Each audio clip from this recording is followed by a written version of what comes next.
Hi guys, happy July.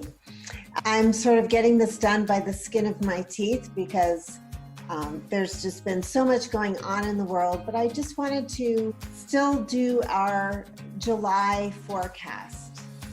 If you're watching this on YouTube, I am Tamara Childs. I am an astrology guide. I assist empaths with healing tools to create more powerful energy fields, and I do psychic readings. So welcome.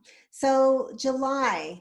Now there's so many places that you can get information about the astrology, and usually I just choose one or two things to focus on because there's just so much information overload in the world.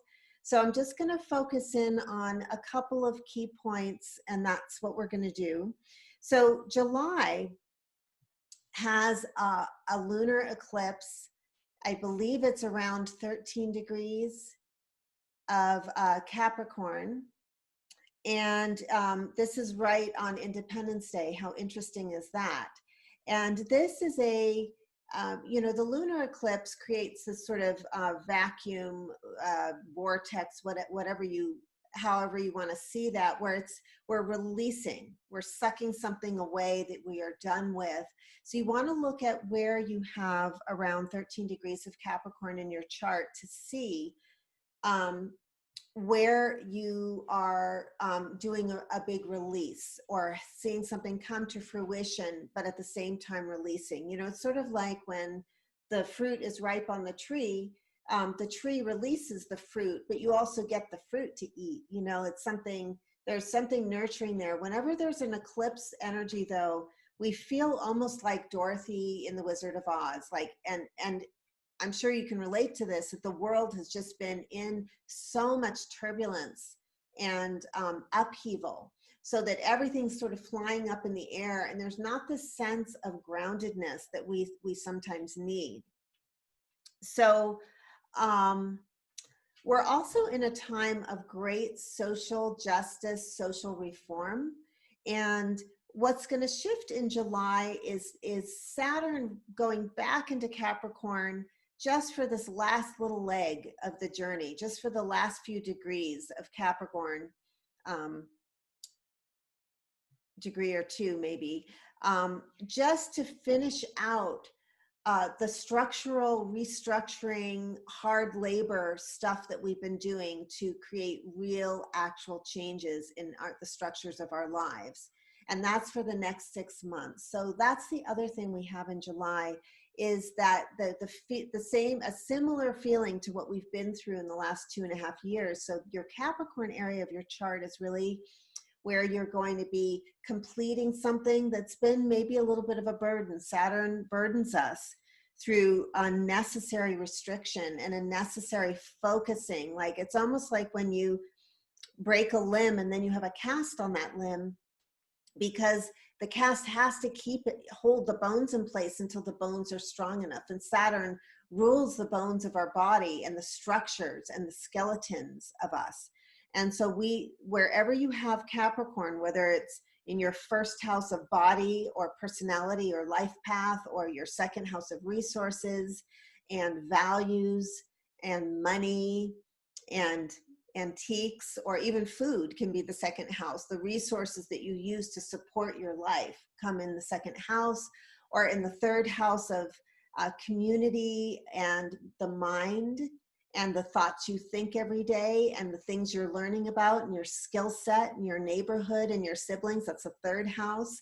I don't know if I really want to go completely around the wheel, but fourth house is home, family structures, root systems, the deeper part of the self, you know, the midnight area of the chart, the part of you that goes really deep, the foundation of you, and then all those foundational relationships. And the fifth is, your children, your creativity, it's your joy, it's the creative spirit that you have, and your place of shining, your place of fun and getting out there and, playing and horseback riding or whatever it is that's fun for you, that could have been under construction. So there's a part of our charts that's been under construction. And because I started, I'll just go around the wheel. You know, the sixth house has to do with, you know, what we put in our bodies every day, our daily habits. It has to do with dealing with, you know, sometimes stressful work aspects, and dealing with too much work or a lot of work, or the work we have to do every day, or just the, you know, the realities of difficult personalities at work and all of that. And the seventh house has to do with our contracts and our personal one-to-one relationships. It has to do with our, you know, our intimate relationships and how are those going. And the eighth house has to do with deep psychology, the depth psychology for you, and the working sometimes with traumas and even the mystical, deeper occult parts of life. If you've been restructuring that or going through like a shamanic training, that could be your eighth house. The ninth house has to do with new horizons and beliefs and things at a distance, foreign places, you know, studies, philosophies, what's on the horizon for you. So maybe that's where you've been really honing in on, like, what do you really believe? Who is God for you? What's your God and source? You've been restructuring that. If it's the 10th house, you know, that's the 12 noon sun overhead position. That's the time, the part of your chart that has to do with how you're seen in the world and your career and your public self and how others have seen you and how you want to achieve things in the world. If it's the 11th, that's the house of gains and dreams and bringing in everything you've worked for. It has to do with our social groups, our networks, our social media, our communities, you know, broader communities, like extended communities. If it's the 12th house, you know, wow, if you've been working through the 12th house, you know, this has been a place of,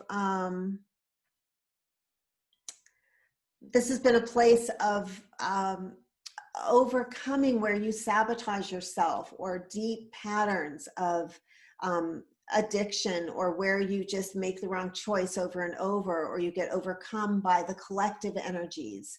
You know, it has to do also with foreign investments and other things like that. So you may be like, say you have investments that are overseas somewhere. You know, if your Capricorn area is through the 12th house, you've been really restructuring that. You've been having those talks and looking over the fine details of that, and really making sure that you are making good, concrete decisions with those investments. Or clearing out, you know, the 12th house has to do with faith too. And, you know, the deep, the subconscious stuff that you have around faith, and what do you believe in a different way than the 9th house. So anyway, I guess we just went around the wheel, but it's important because for the next 6 months, you have that last little bit. You know what it reminds me of is creating something like a marble sculpture, because Saturn is slow and we're chipping away. We're chipping away at something that's hard, like stone. But at the end, we have a masterpiece, but it was hard to mold. You know, a statue that's a lot of work. And so,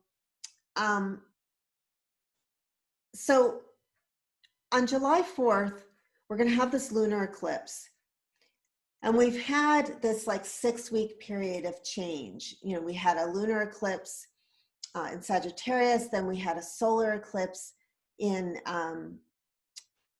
0 degrees Cancer, and now we're having this lunar eclipse opposite, you know, it's in Capricorn. So there is just so much about making ourselves safe within the structures that we have been creating, the new buildings. And the way that I put this in my newsletter is that this is like, when I was a kid, my dad was building our house, and it took years to build it. I mean, they got kind of the basic bones of it in place. And then we had he had a whole wall that was supposed to be windows that was covered with plastic until he got the windows in. And so, you know, it was like a work in progress. And so it felt almost like we were camping out some of the time. You know, this process that we're in right now is so big because the astrology is similar to that of the American Revolution. And it's a time when we are undeniably facing social change and structural institutional change. So we have those two things that are happening, and we've been really into the social justice and social change with Saturn in Aquarius, right? For this last few months, it's been quite hot, and we're going to go back to that for a few years in December after Saturn completes in Capricorn. But right now, we're going to veer right back into that more governmental area and how we are regulating things with laws. How are things actually working in the economy? What are the nuts and bolts and the actualities that we're dealing with? Okay, we're back. I may have to put these two videos together because I messed up a little bit there, and my screen sharing got messed up. But anyway, the other thing that I just want to say is that world events are catalyzing us. You know, we're feeling stirred up when we look at the world, but we are the world. The world is just a series of thought forms that a bunch of people are thinking and creating this collective together. And we don't always agree on what we're creating, but you know, it's mutual. So world events are catalyzing us, but we're also triggering those events. And so just understanding, you know, I think sometimes you just need somebody to tell you that it's okay that you're alive at this time. It's okay that you chose a time that's like the American Revolution, where things are happening that have never happened before in your life. And just understanding that you're part of this, you're part of this amazing tapestry that is the collective experience, that this is what we're doing. And so escaping that intensity of what that means isn't really realistic. So what we have to do is just see it as part of an evolution that we're in, and that's okay. Like, it's okay that things are intense and we don't know how it's all going to work out and what's going on with the economy and what's happening with social justice movements and police reform and how the world will be for our grandchildren. Those are questions that are up for us, and they should be. You know, that's what's going on. This is not an ordinary time. Not that any time is ordinary, but if you're looking out at the world right now and saying, is this really real? Like, what on earth has happened here?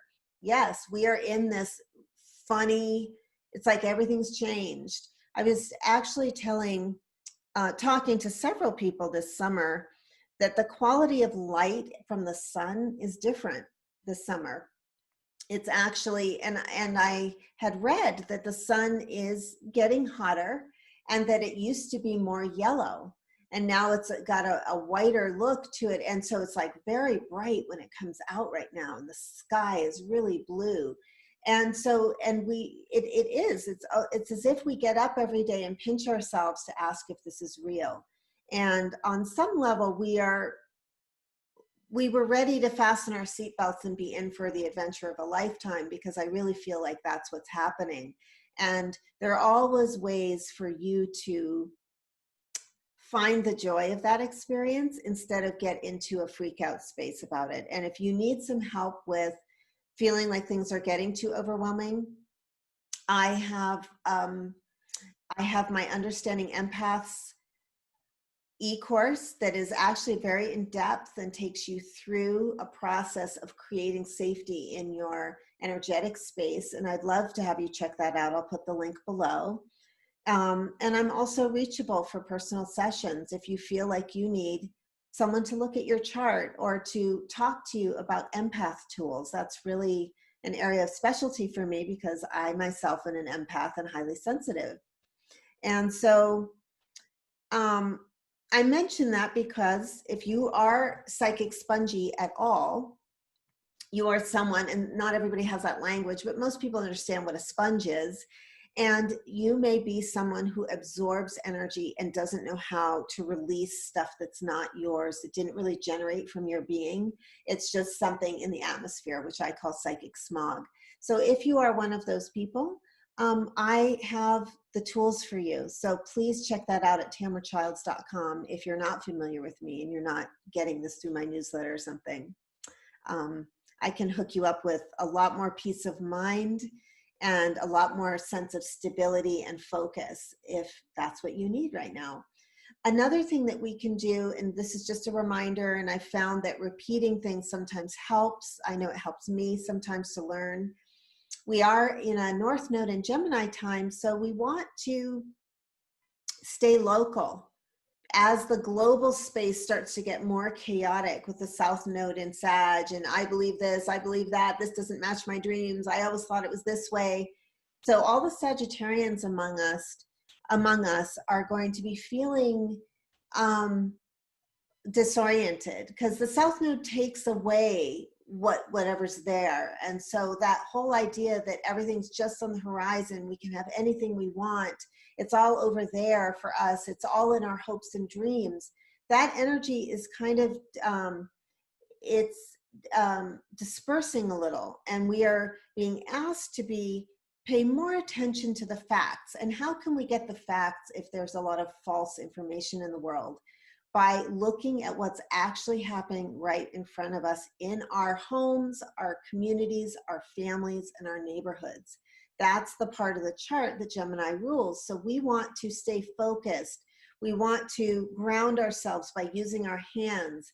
A lot of people are cooking through this pandemic isolation time. They're baking bread. That's the perfect thing to do with North Node and Gemini.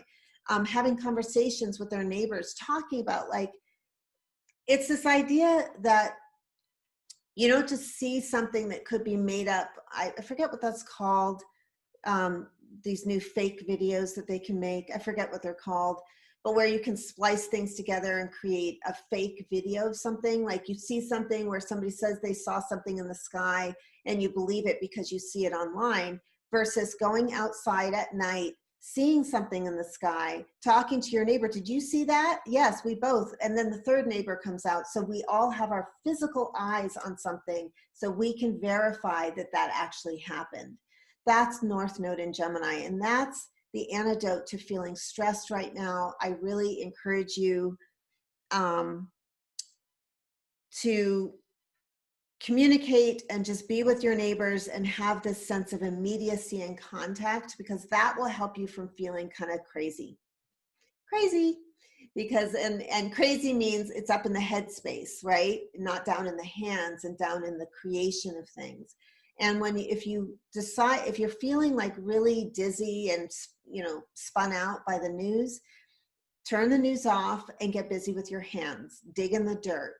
Make something that's real, because that helps to make things real. And in psychic language, when we get too spaced out or full of kind of energy, we don't know what it is, you have to make your body real again. And you do that by eating, doing anything that's sensual or of the body, eating something, drinking something, using your hands, grounding yourself.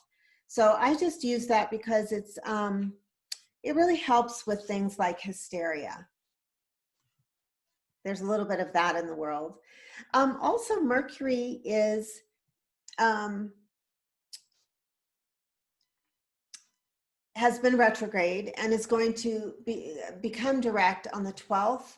And so around that date, June 9th, 10th, 11th, 12th, just be extra, careful to cross your T's and dot your I's and make sure that that there's nothing foggy going on with the decision-making process, because that's sort of important. And I think I will just draw a card here. Let's see what we've got. Because my podcast got split in half and I'll have to splice it together, it's going a little longer than I had planned, but that's okay. It's July, we need some cards. So let's see, I'm just gonna draw. Okay, I get the 3 of coins. The Three of Coins, Three of Discs has to do with hands-on building, actual things coming into reality. And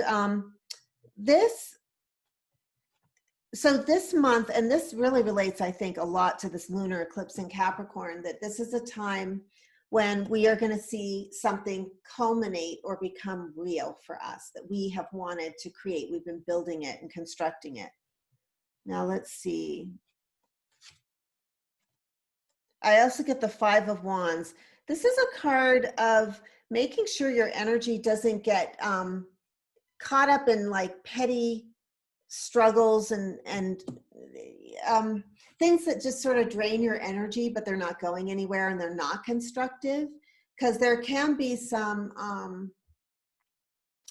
some struggle energy, or what I'm getting is like distraction, mental distraction. Like we're just getting distracted and letting our energy be pilfered away or siphoned away. And I think energy siphoning is a really important note right now.